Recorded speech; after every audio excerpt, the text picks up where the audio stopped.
No पुढची recipe आहे काळं तिखट. तर चला बघूया आपण त्यासाठी काय काय.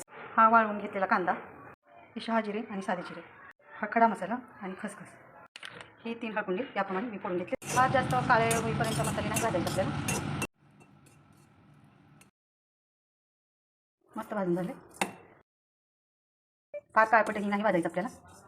कांदा पण आपला व्यवस्थित भाजून झाला, काढून घेते. खसखस पण आपली भाजून झाली, लसूण पण भाजला आहे, काढून घेते.